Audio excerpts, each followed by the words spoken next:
C'est dans la matinée du jeudi 11 décembre que l'ISTEM Kinshasa a accueilli les défenses des mémoires du troisième cycle. Le chef des travaux Jean-Pierre Saint-Gibonza a présenté son étude sur les attentes des parents d'enfants transfusés pour des crises d'anémie falciforme.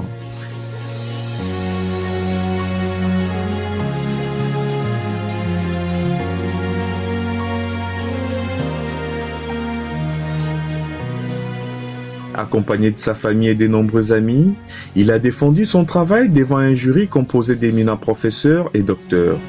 Aujourd'hui, c'était la soutenance de notre mémoire de master où nous étions en train de travailler sur l'attente et expérience des parents des enfants drépanocytaires qui ont connu plusieurs crises d'anémie falciforme.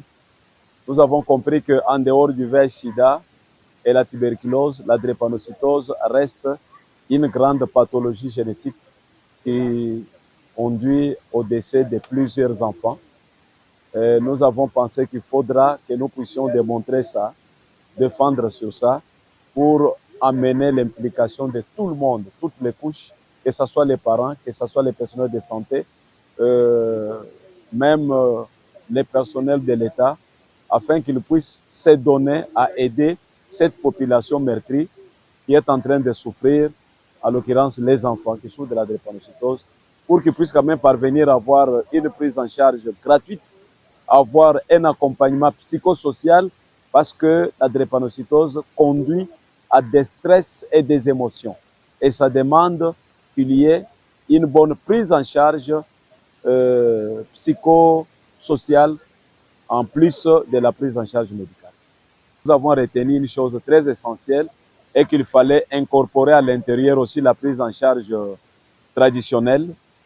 Nous avons compris ça et nous avons pensé que comme on ira à la co-construction d'un programme et modèle intégré de la prise en charge au niveau de doctorat, où nous aurons à défendre notre thèse, nous aurons à incorporer aussi la prise en charge traditionnelle pour que les modèles intégrés de la prise en charge puissent tenir compte de toutes ces observations. Nous soutenons l'idée de la prévention de la drépanocytose parce que beaucoup se posent des questions. Comment maintenant on peut prévenir la drépanocytose qui est émaillée de plusieurs crises? La prévention doit commencer d'abord par une bonne éducation au niveau de la base, de la jeunesse.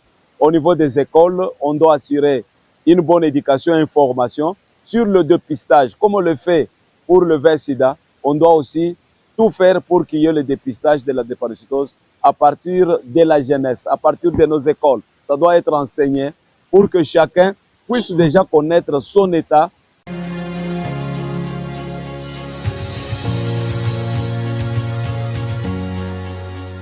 Proposant plusieurs recommandations pertinentes pour améliorer la prise en charge de ces patients, cette défense témoigne de l'engagement de l'ISTEM Kinshasa dans la formation des professionnels compétents dans les domaines de la santé.